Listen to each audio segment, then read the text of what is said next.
And the cop-out is both sides are corrupt. Both sides are just as bad as the other. That's not true. If we had voted for Kamala, we'd be in World War III right now.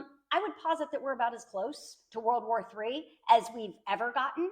And if there was a World War III, who the hell is going to come to our defense now? Come on, Canada, Australia, we love these guys. So it appears as though the regret is already starting for the Trump supporters, because tell me why. Back in 2016, I had a friend that I am clearly no longer friends with, and her mom started an argument with me in my Facebook comment section the day after Trump got elected back then, telling me, imagine how they felt when Obama was elected. And I said, oh, no, baby. And then I clocked her teeth.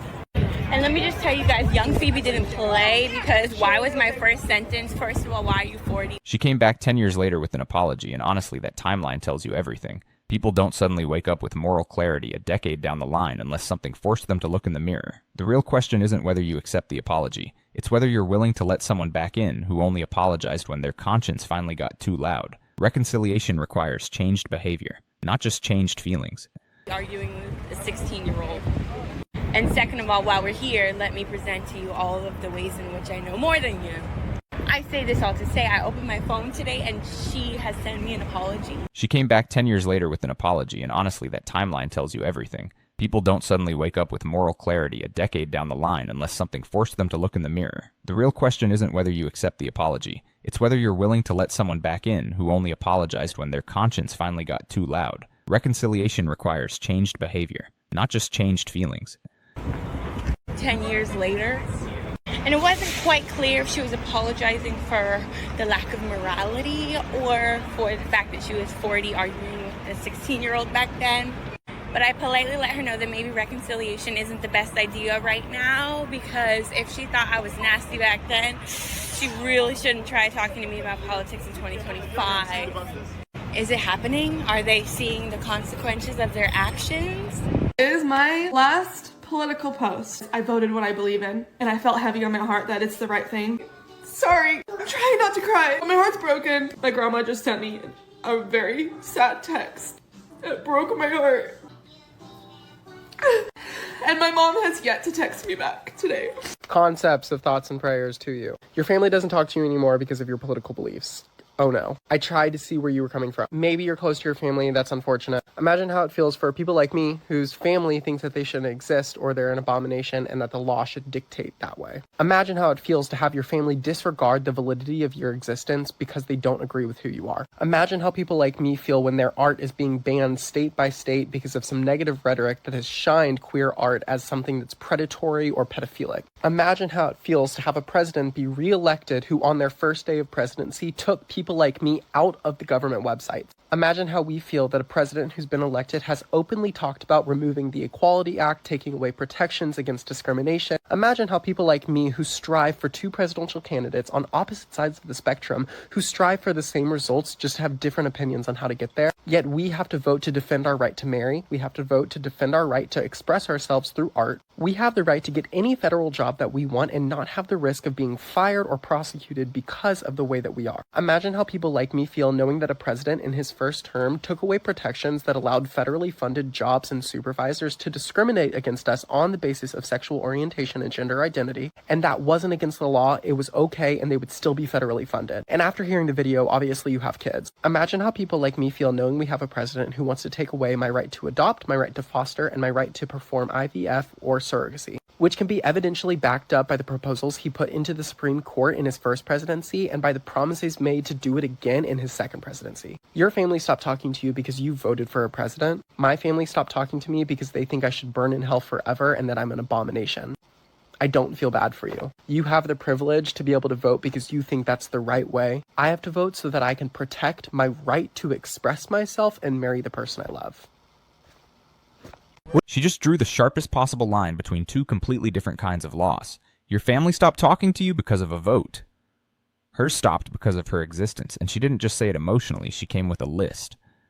Equality Act, adoption rights, federal job protections, IVF, surrogacy, that's not a feelings argument. That is a legal brief delivered through tears. The people who say it's just politics have never had their right to exist treated as a political debate topic, when the stakes are that different. Calling it the same conversation is its own kind of cruelty. What do you believe in? Autocracy. I'm for defending the traditional demographics of this country, which is majority white, and should stay that way. I think you could say I'm a fascist. Yeah, I am. My name is Connor, and I was recently shown in the latest Jubilee episode. As a result, unfortunately, I was subsequently released from my job.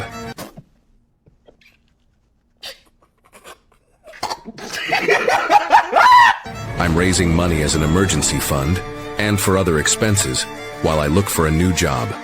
Unfortunately, voicing fully legal traditional right-wing political views results in real consequences. This is cancel culture and political discrimination on full display.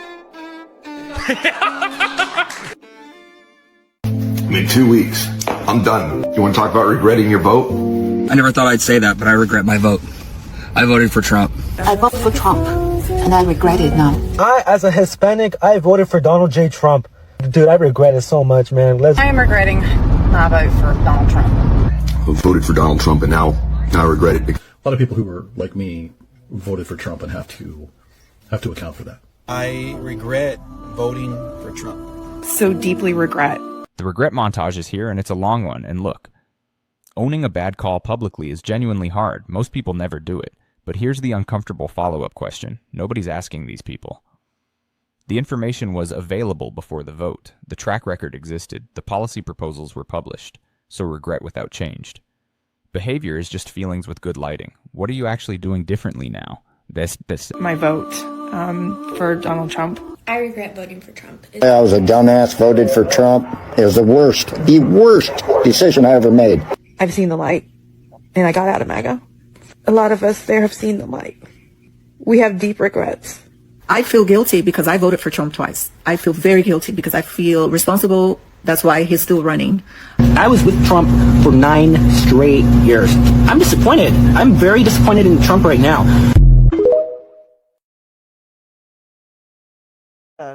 Swarm Harmony, whatever his name is, that's running in the election, a Republican, he said that many of our women keep the man out of the home so that we can get certain benefits. I'm paraphrasing him, but that's what he said. And that is such a great lie. It was the white man's idea to put y'all out of the house. That wasn't our idea. We tried to keep you in there. We would hide you under the bed, in the closet, anywhere. We weren't trying to separate from you. Plus, if you got a whole project area with a lot of women and children, where did they think them children came from? Okay, there's some men in and out there some kind of way. So, this is a lie that they're perpetrating. Now they're going to turn it back on us. This is how it's done, all right? The entire objective is to keep you and me apart. Whatever the risk is, whatever the cost is, they would rather deal with that than allow us to get together. Like, we so hard on ourselves and so hard on each other. Just because I view life a certain way don't mean you're supposed to view it the same way I do. And I think that's what creates a lot of argument, because it's like, how do I get it and you don't? And the answer to that is because that person is not you. They didn't grow up the same way as you. They didn't learn the same things as you. They didn't have the same problems as you. Even though it may have seemed similar, it'll never be the same. This right here is the most underrated point in the entire video. Just because I see life a certain way doesn't mean you're supposed to see it the same way I do. And that quiet truth is what's been missing from basically every screaming match this country has had for the last decade. People grow up in different households, different zip codes, different traumas, different financial realities, and then we act shocked when they arrive at different conclusions. Like, what exactly did we expect? The real damage isn't the disagreement itself. It's that somewhere along the way, disagreement got rebranded as betrayal. And once that happens, no conversation is possible anymore. You're not talking to a person, you're prosecuting an enemy, and that's the moment families stop functioning. To arise out of this current political environment is the destruction of so many families and friendships based upon differences. Many people are recognizing that friends and family that they knew and loved so dear are not who they thought they were.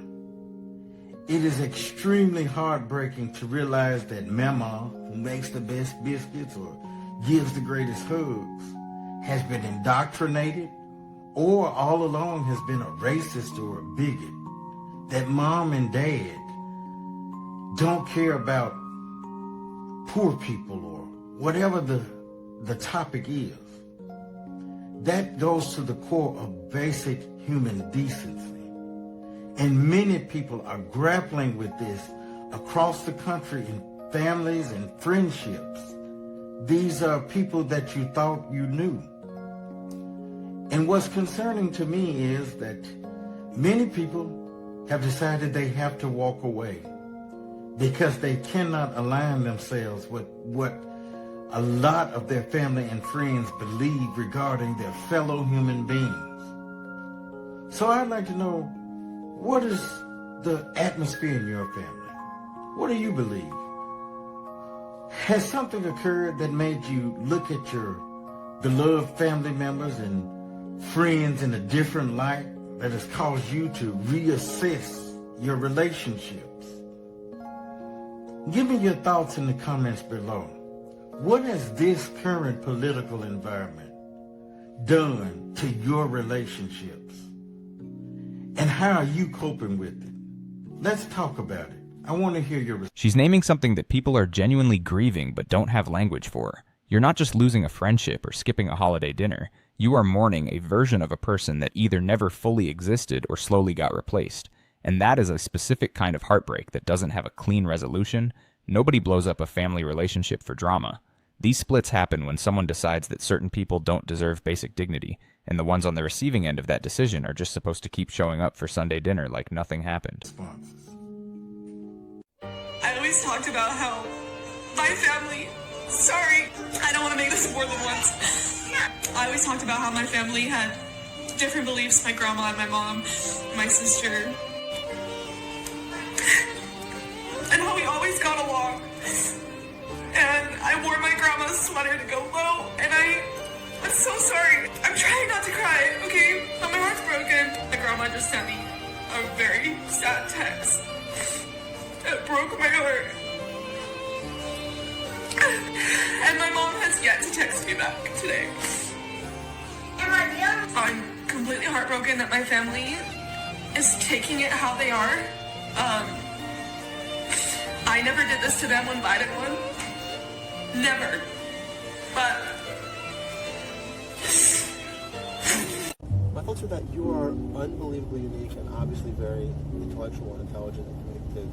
And yes, I did vote for one specific person recently, and I understand that makes you uncomfortable, and I get that, and I'm not pleased with my decision. Wait, why are you beating around the bush? No, I voted. I did. I'm not beating around the bush. In 2024. Okay, then why did you just say that you didn't? That was weird. Because I'm horribly embarrassed and intimidated by you. I'm embarrassed to...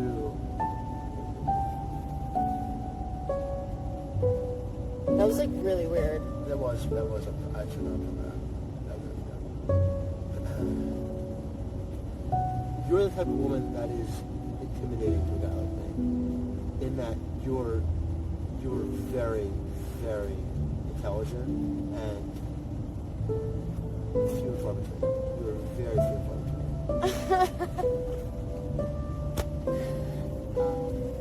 between. We're allowing this chaos to destroy our families, to destroy our friendships. How many people don't talk to someone now because of who they voted for? I mean, I know someone tonight whose child told them, you can't see my children if you go see this movie or you voted for someone. This is what has infiltrated our nation. Maybe Trump isn't all bad. I got this text from my grandma today, and my first thought is, oh my God, she's gone back to the dark side. And my second thought is, why do I bother? I'm giving up. Avoid it. And I'm sharing this because I want to be transparent about the struggles and how frustrating it can be when you feel like you've made progress with your conservative parents, grandparents. Then I realized I needed to reframe, because if we just keep speaking into a vacuum, we're just going to keep getting the same results we have been getting. She's just asking questions, and she's seeing these things on TV. And unless I respond, then the only thing she's going to hear is Fox News. And while they may not be honest, they are persistent. it's crazy to see like political views tearing up white families, because it's like, dang, one side is just a decent person and then the other side is just a piece of crap, and it's just like, wow, you guys are really arguing though. So I have a video on here about like, okay, I'm not doing 9 to 5 right now, I'm just doing like gig work, and I did a brand promo where I was at this like bar, and I basically just like poured samples and stuff, but I went to the bathroom and I overheard a conversation, like this girl with her friends just boohoo crying and just talking about how like her dad was just calling her a stupid Democrat, and she was just like, oh my gosh, like he's just such this hardcore Republican and it's breaking up our family. I'm paraphrasing, of course, because I got the tail end of it.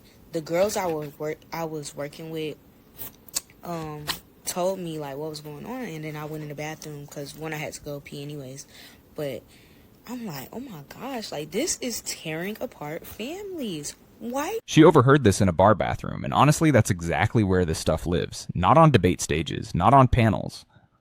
In bathroom stalls, in unanswered texts, in cars outside family dinners where someone's just sitting there trying to breathe, and the detail that got me was her saying, I never even thought about that. When she saw a white family fracturing, communities of color have watched political decisions destroy their lives, their neighborhoods, their families for generations. The surprise only exists if you never had to care before. Now that it's arriving at different doorsteps, people are suddenly calling it a crisis. It was always a crisis. The address just changed. Families. And I was just so like, I never even thought about that. Like, I've thought about it, of course, you know, like the white people that want to do good and like actually dismantle racism, and then the ones that are indifferent about it, and then the ones that are pushing towards it. And it's just crazy to witness in real time, like, wow, she is boohoo crying, and her friends are trying to console her, like, you know, he's from an older generation, he doesn't get it, he doesn't know. And I don't even know what sparked the conversation.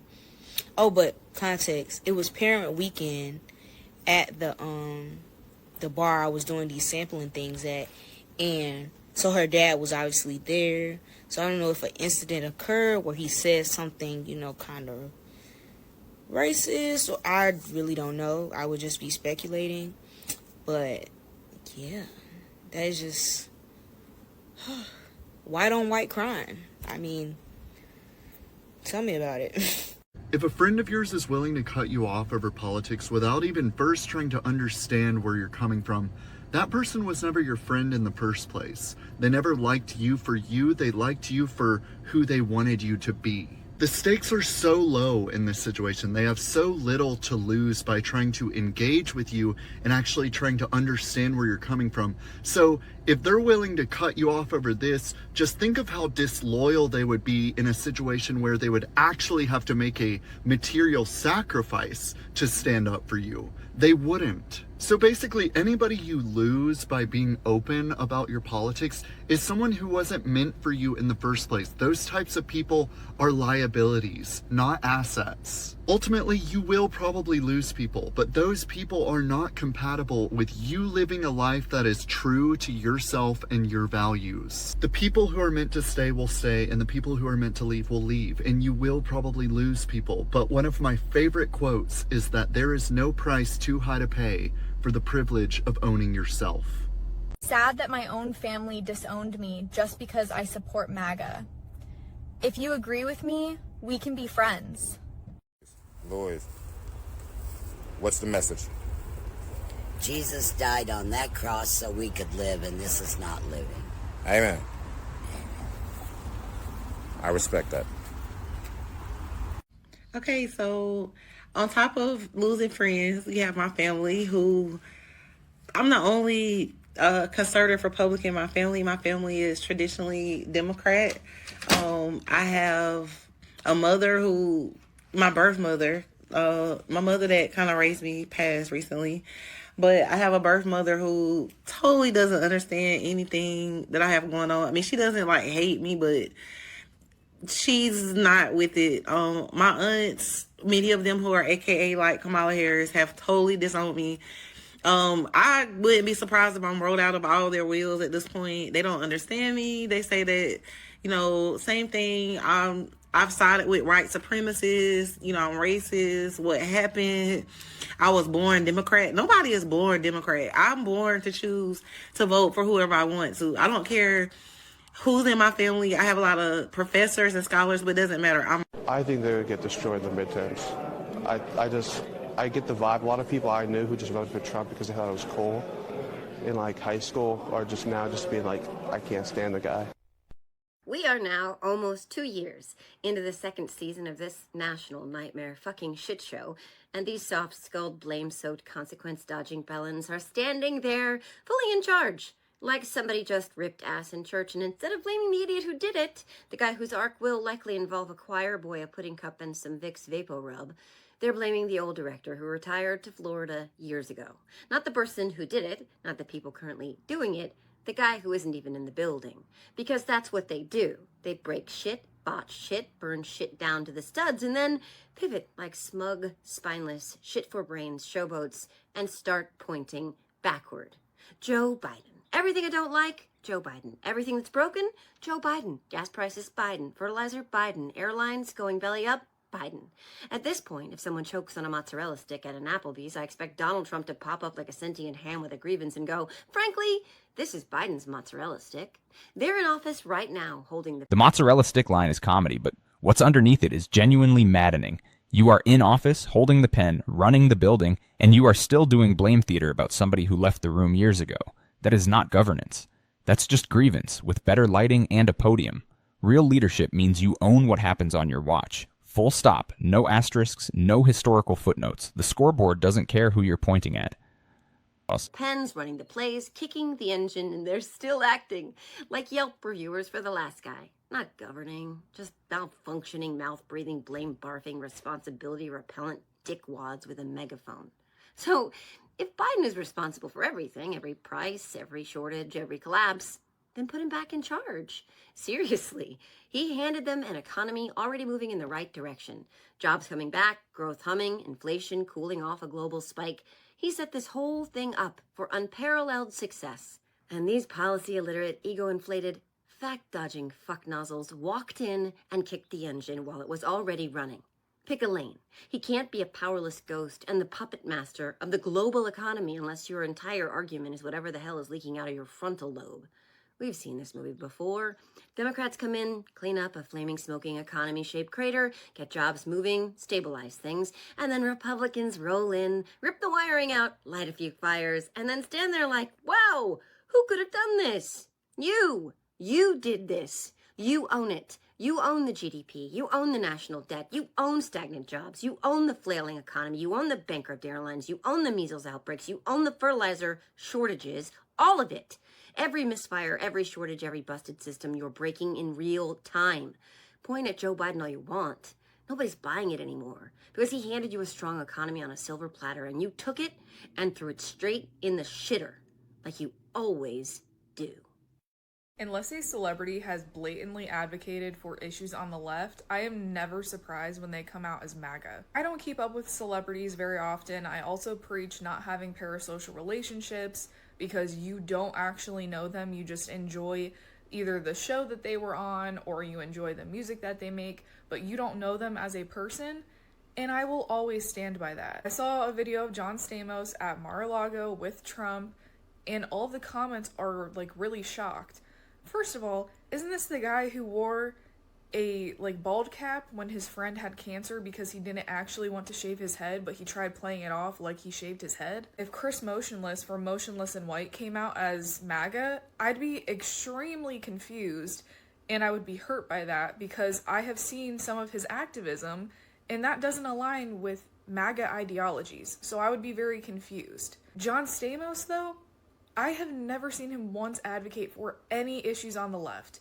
Now, maybe he has and I missed it because I don't follow celebrities very closely, but he's not somebody I know that's an advocate. You have to stop being surprised when these rich white celebrities come out as MAGA because they only care about The parasocial relationship warning she's dropping is something people genuinely need to sit with. When you have enough money, politics stops being about people and starts being about protecting assets. Tax policy hits different when you're worth $50 million. And she is absolutely right that celebrity behavior is not a character reference. The bald cap story is the most perfect possible illustration she could have chosen. Stop letting people who will never feel your consequences make your choices feel validated. They don't know you exist, and they are not losing any sleep about it. Themselves, they only care about their whiteness and their privilege and their money, and they could not care less about you at all. Like, they don't know you exist, and they don't care. It doesn't pertain to them. They don't care about community. They don't care about helping the poor. It's reasons like this that we say eat the rich, because they are just money-hungry celebrities who only care about themselves. They don't care about the people, us as a country as a whole. Stop having parasocial relationships. Stop putting celebrities on pedestals, because they don't care about you and you don't know them. And it becomes clearer and clearer the more celebrities that come out as MAGA that you don't know these celebrities the way you think you do. Regret showed up late in this video, grief showed up quietly, and a few people told the kind of truth that actually costs something to say. The real question this whole thing leaves behind is whether losing someone over politics means you lost the relationship or just finally saw it clearly. Drop that in the comments, like, share, subscribe. See you on the next one.